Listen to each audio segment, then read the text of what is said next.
times, not just English players who've come out of difficult times in the Premier League to do really well there. Look at Scott McTominay's image now. You know, he's on the Ballon d'Or list. And go before that, you go Lukaku, Smalling, Young. You can go through them all, and they've reignited their careers there. Now, look, I think Hojlund and United, if that's really their view, that they want a permanent deal, well, you know, I'd love a Lamborghini, but it's not going to happen. The fact is that his value has dropped so much over the last 2 years.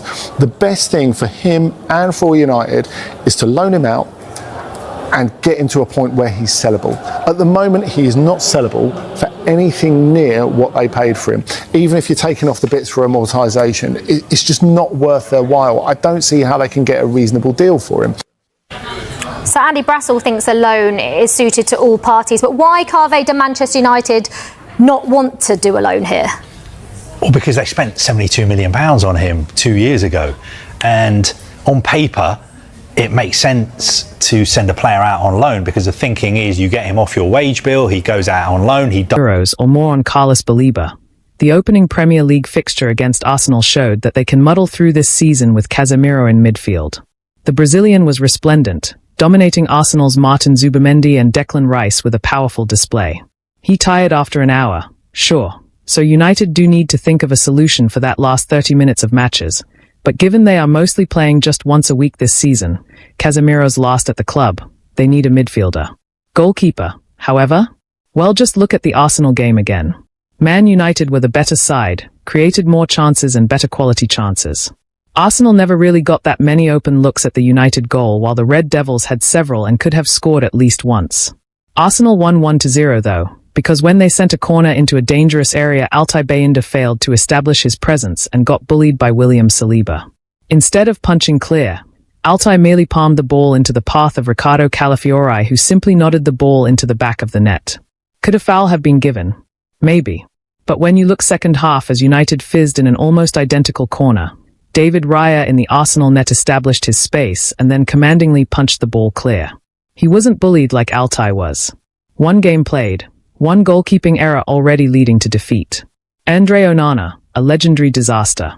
And this after last season, where Andre Onana did the same thing. Well, close enough, in the Europa League final against Spurs. Admittedly, United didn't really play well in that game, unlike against Arsenal, but they were less bad than Spurs.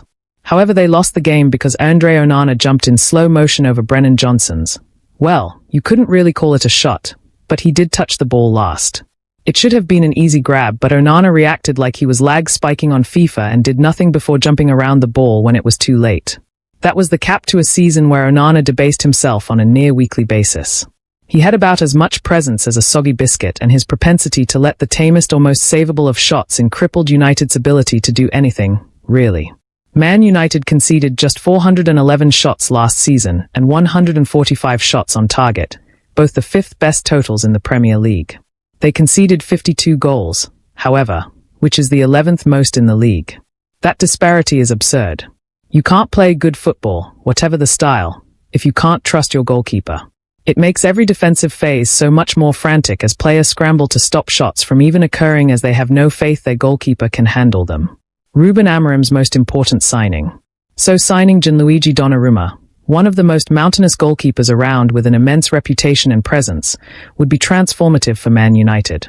Hell, you could have kept the entire team the exact same as 2024-25, and with just Ruben Amorim having more coaching time and Donnarumma replacing Onana, United would have been significantly better.